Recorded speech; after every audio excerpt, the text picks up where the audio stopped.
Assalomu alaykum arzim tamsalındagi xonimlar. Bugun o'tilmoqchi bo'lgan darsimiz suv turmalar. Bu suv turmalar ketilan materiallar bo'lsa, oldi bilan 2 tal tuxumni bir qochimizgacha qo'ygan ekan, uning ustiga bir qo'shiq tuz solamiz.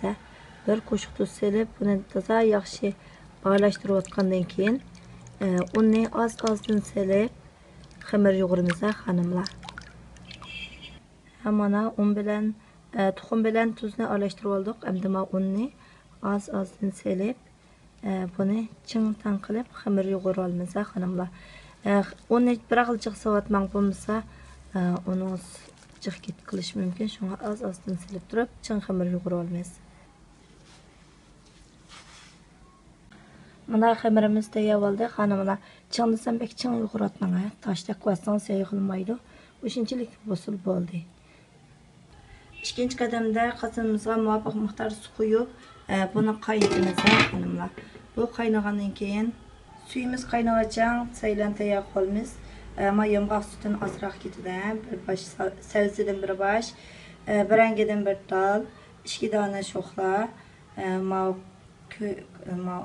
Amerikaning siyriqlasi, qizillasidan ozroq rang berish uchun. Ondan keyin mavq karabsha, ya'ni chansaydan az miqdor chansay ketadi. Bularni uşaq doğrab qozonga solamiz xonimlar.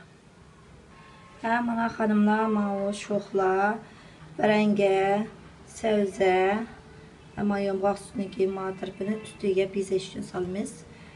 Ma beligini mina to'g'ri vasaq bo'ldi. Ondan keyin ma piyoz, bir bosh piyoz. Piyozni shunday to'rtchas to'g'raymiz xonimlar. Piyoz, ma qizil, seriq, loza, ma karabsha, chansay. Chansaydan azroq qo'shdik. Shularni qozonimiz qaynagandan keyin hammasini bir xil qaynagan qozonga solib, bir qaynatiblar, orqadan turmimizni solamiz.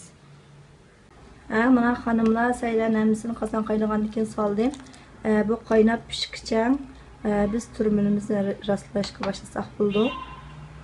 Biz endi tayyor qilgan 20 kilo go'shtimizga kichik bir qo'shiq tuz solib, yana har kim o'zining yoqtirish asosida muvofiq tuz, muvofiq miqdorda oqmushdan kichik bir qo'shiq solib, uning ustiga ma'u piyozi, bosh piyozniki 2 ta bosh piyozni chanab tayyor qildik. Buni solib, bu hammasini aralashtirib qiymasini qilamiz xonimlar. Qiyim tayyor qilamiz. Mana xonimlar, qiymimiz tayyor bo'ldi. Endi biz xamirimizni yoysak bo'ldi. Mana xonimlar, xamirimizni 2 bo'lib oldik. Buni 2 parcha qilib, buni yeyib tayyor qilamiz. Yo'q qilib, nefis qilib yeyib tayyor qilamiz. Mana xonimlar, bu xamirimizni siklaklarimizning yordami bilan nefis qilib yeyib olamiz. Yeyib bo'lgandan keyin ko'raylik. Mana xonimlar, meni yeyib olgandan keyin endi biz tayyor qo'ygan qiymimizni tashkil solamiz. Mana xonimlar, mana tashkil oldik. Endi buni 4dan 2 parcha qilamiz. 2 parcha qilamiz. Ondan keyin ma'pachsin berga, ma'pachsin neng tarafga qartib turib yo'gaymiz xonimlar. Mana xonimlar, birisini ostun tarafga, birisini ustiga qartib, ustun taraf qilib yo'gab oldik. Yo'gab bo'lgandan keyin ma oxir quchini mana chimdib turib etib o'tamiz. Etib buni ikkilik to'g'rab qozonga va qozonimizga pishirib olsak bo'ldi. Mana xonimlar, shunday ikkilik qilib to'g'rab oldik. Endi buni qozonga solamiz. Xonimlar, buni qozonga soldik. Qozon silishdan burun avval o'tni o'chirib turib, qozon solib, undan keyin o'tni yoqamiz xonimlar. Buni pishib chiqqan holatini ko'raylik xonimlar.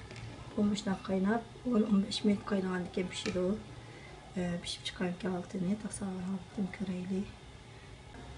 Mana qizlar turmimizni pishib chiqdi. Endi biz qizartib ochiq chuchuk yeyishni xohlasak, malazjondan qochimiz qo'yib keyin bilan usib chiqsak bo'ldi xonimlar.